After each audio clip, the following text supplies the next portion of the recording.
Most digital nomads fail, not because they don't want it bad enough, but because there's some critical steps that no one is talking about. But today, we're going to talk about those pitfalls and most importantly, how you can avoid making the same mistakes. Hi, I'm Arnitha, and I'm here to share some things from my personal experience and from my experience of working with people who are redesigning their life so that they can enjoy this location independent lifestyle.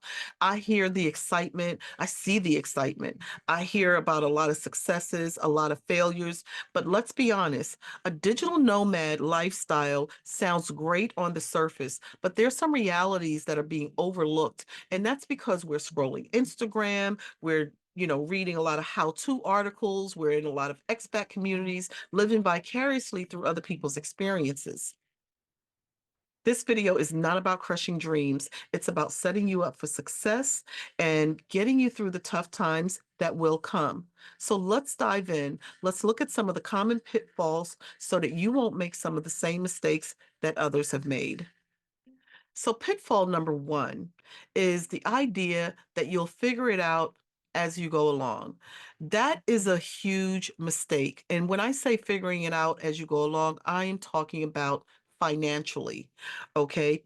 Getting out into the world, being in another country, and then saying, oh, I'll figure out what I have to do to stay is a recipe that's going to bring you right back to the United States, frustrated and probably broke. So here's the reality. You do need a financial plan, okay? I'm not saying you have to wait until you have $1 million in the bank because that is not what you have to do. But you do have to have a little cushion. You need to have some savings. You also need to have, at the very least, a stream of income that is bringing you in a certain minimum of income per month that you can rely upon. That number, whatever that number is for you, you need to figure out what that number is. For some of you, it's going to be $2,000 a month, $1,500 a month, while for others, it's going to be 4,000 a month, 5,000 a month. And yet for others, it may even be 7,000 a month, 9,000 a month. Whatever that number is for you in the lifestyle that you want to live, in the place that you want to go to be a digital nomad, you need to figure out what that number is. You need to be sure that at the very minimum, that is the minimum that comes in. Now, for those of you who would like to have a consistent 6,000, 5,000 a month come in, but you won't have to run back to the United States if it drops to 4 or 3, know what your cushion is. The first number you should come up with is your bare minimum nugget, that bare minimum number. You should know what that is.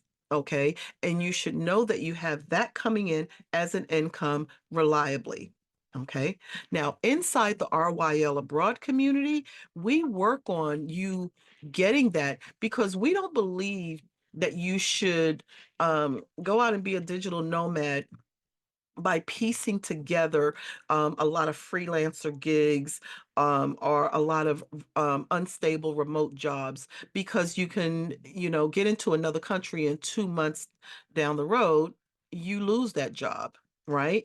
And then what? Again, you're running back to the US. These are the pitfalls, the common mistakes that oftentimes don't come across on someone's Instagram channel. Okay. Because they're showing you the good things, of course, and the successes, right?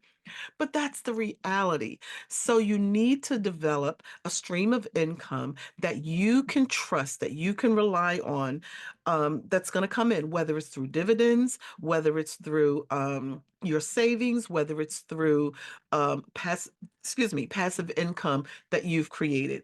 And we talk about and go into all that inside the RYL Abroad community. Okay. Now, the second common pitfall, this really hits home for me, okay? Because what causes a lot of people to return to the United States a little earlier than they anticipated has a lot to do with emotions. It has to do with, quite honestly, feeling lonely, missing your network of friends, missing your family. Life doesn't stop happening simply because you're living in another country as a digital nomad. And when something happens, even we'll tell ourselves, oh, got to go back home for this reason or that reason. When in reality, you're using it as an excuse so that you can go back home because you are the one that's missing home for one reason or the other. So, how do you avoid this? Well, number one, anticipate. Anticipate that these days are going to come. Because they are. Life doesn't stop life, and just because we transform our life to do things a little differently. And even if it's not missing family, missing friends, missing that social network, it could be just missing familiarity, missing something that's familiar. You could decide, I remember this has happened to me so many times where I'm out and about and I just go, I just wish there was a Walmart around or a Target around because I want that familiarity of a shopping experience. Okay. I want to go onto the cereal aisle and see 50 brands of cereal that aren't good for me. I want to have I want to have that wide choice of all the cereals that's going to give me, diabetes. Okay. bel- Okay, let's keep it 100. You will start missing home.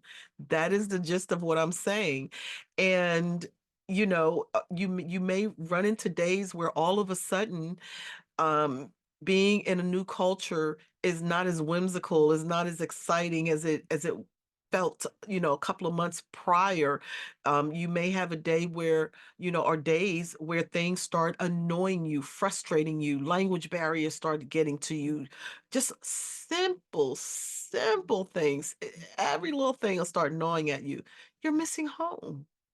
You're missing home. You're missing familiarity. There's nothing wrong with that. This, believe it or not, brings a lot of people back to the US. This, quite honestly, brought me back to the US prior to COVID. And had I just taken a couple of more weeks, maybe watched the news a little bit more and thought like, what's happening with this thing?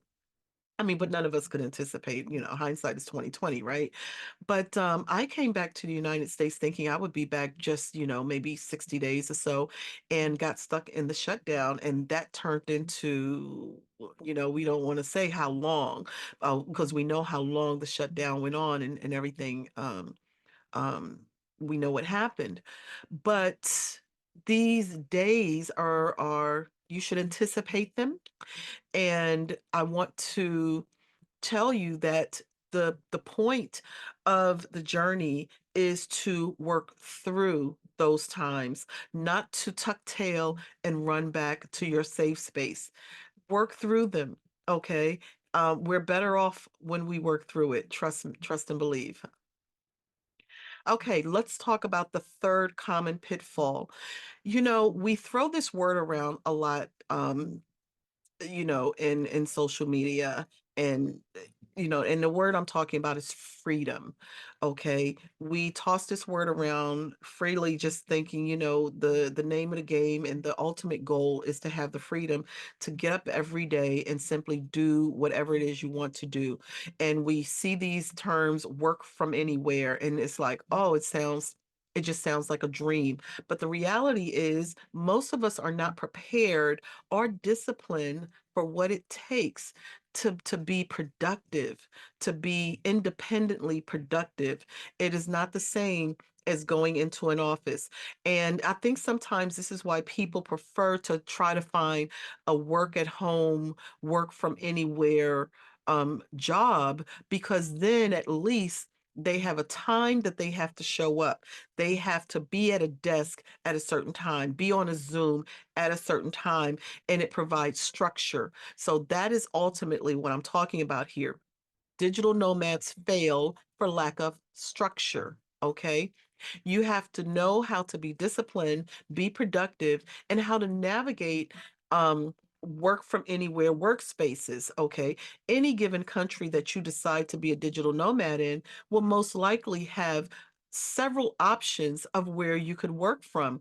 You need to know how to have not only your personal technology equipped to go wherever you go. You have to have the discipline to be productive, to possibly keep your income coming in, and to keep your work life balance flowing so that you can enjoy a digital nomad lifestyle. This, even though I have it as the number 3 pitfall, could easily be moved to number 1, because this is something that I hear a lot as I work with people who are trying to enjoy this life. And quite honestly, sometimes this is why digital nomads can only leave and stay in a country for 2 or 3 months at a time, and they need to come back because they faltered in some shape, form, or fashion because they don't have that structure.